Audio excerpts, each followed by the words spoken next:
दुनिया भर का मौसम एक बहुत बड़े बदलाव की दहलीज पर खड़ा है। एक ऐसी कुदरती घटना फिर से एक्टिव हो रही है जो सूखा, बाढ़ और दुनिया भर की अर्थव्यवस्थाओं पर सीधा असर डाल सकती है। इसका नाम है अल नीनो। चलिए इसके असर को गहराई से समझते हैं।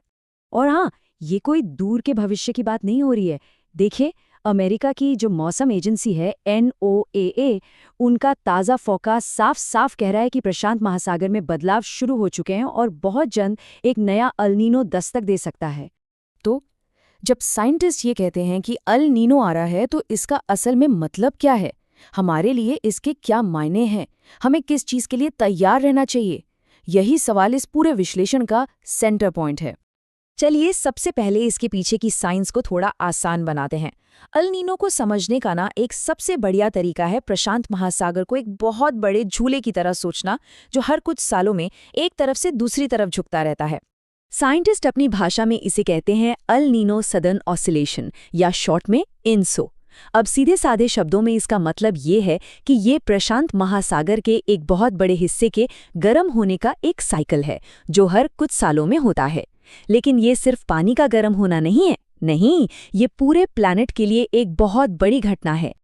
ये स्लाइड देखिए, ये पूरी कहानी एक तरह से बयां कर देती है। आमतौर पर जो हवाएं होती हैं वो समुद्र के गर्म पानी को एशिया और ऑस्ट्रेलिया की तरफ धकेल कर रखती हैं। लेकिन जब एल नीनो आता है तो ये हवाएं कमजोर पड़ जाती हैं और नतीजा, गर्म पानी का ये पूरा का पूरा जखीरा वापस साउथ अमेरिका की तरफ बहने लगता है। इससे हवा का बहाव भी बदल जाता है, जिससे साइंटिस्ट वॉकर सर्कुलेशन कहते हैं। तो चलिए इन दोनों सिचुएशंस को एक साथ रखकर देखते हैं। एक तरफ है नॉर्मल साल, जब गर्म पानी और बारिश ऑस्ट्रेलिया के पास जमा होते हैं। लेकिन अल नीनो के दौरान सब कुछ बिल्कुल पलट जाता है।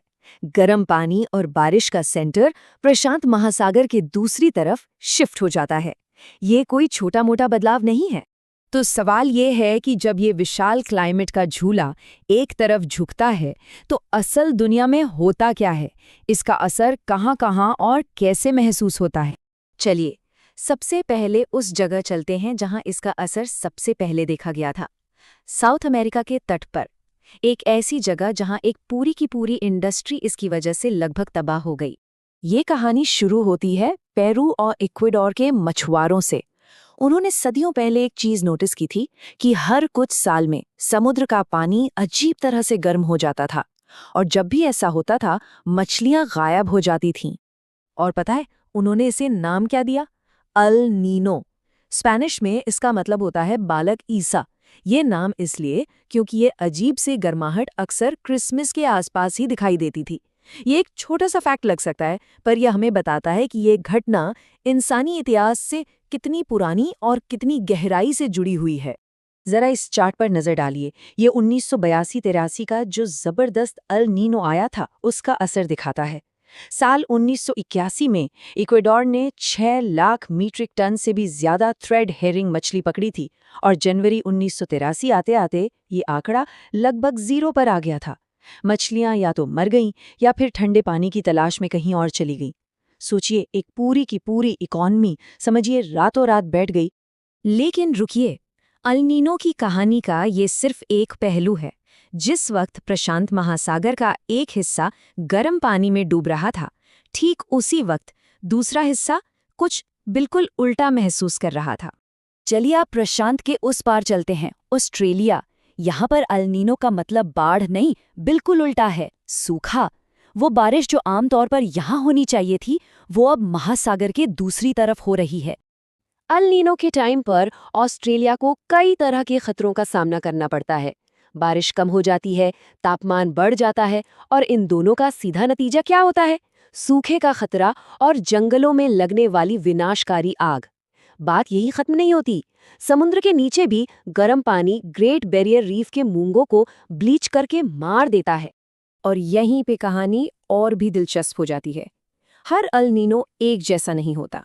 यहाँ देखिए, लेफ्ट साइड में 1997-98 का एक बहुत पावरफुल अल नीनो है, पर उसका ऑस्ट्रेलिया की बारिश पर ज्यादा असर नहीं हुआ। और राइट साइड में 2000-2003 का एक कमजोर अल नीनो है जिसने भयानक सूखा पैदा कर दिया। ये दिखाता है कि अल नीनो की सिर्फ ताकत से ही उसके असर का अंदाजा नहीं लगाया जा सकता, और यही चीज इसे और भी ज्यादा अनप्रिडिक्टेबल बना देती है। और देखिए, ये सिर्फ पेरू या ऑस्ट्रेलिया की ही बात नहीं है। पूरी दुनिया में अल नीनो मौसम का पूरा पैटर्न बिगाड़ देता है, जिसका सबसे ज्यादा असर पड़ता है खेती पर। और ये ग्लोबल फूड सिक्योरिटी के लिए एक बहुत बड़ा खतरा है। और यहीं से हम पहुंचते हैं अपने आखिरी और शायद सबसे ज़रूरी सवाल पर। जैसे जैसे हमारा प्लैनेट गर्म हो रहा है, इस ज़बरदस्त क्लाइमेट पैटर्न का भविष्य क्या होने वाला है? मतलब क्या क्लाइमेट चेंज अल नीनो को और भी खतरनाक और भी अनप्रिडिक्टेबल बना देगा? ये आज क्लाइमेट साइंस के सबसे बड़े सवालों में से एक है। तो एक्सपर्ट्स का क्या कहना है इस बारे में? देखिए, रिसर्च ये बता रही है कि जैसे जैसे दुनिया गर्म होगी, हमें शायद और भी ज्यादा एक्सट्रीम एल नीनो और इसकी जो उल्टी घटना है ला नीना, वो देखने को मिल सकती है। सीधे शब्दों में कहें तो सूखे और बाढ़ के जो साइकिल्स हैं वो और भी ज्यादा इंटेंस हो सकते हैं। तो आखिर में हम इसी सवाल के साथ रह जाते हैं। देखिए, अल नीनो तो हमेशा से धरती के क्लाइमेट का एक हिस्सा रहा है, एक कुदरती धुन की तरह। पर अब हम एक ऐसे दौर में हैं जहां इंसानी दखलंदाजी उस धुन को ही बदल रही है।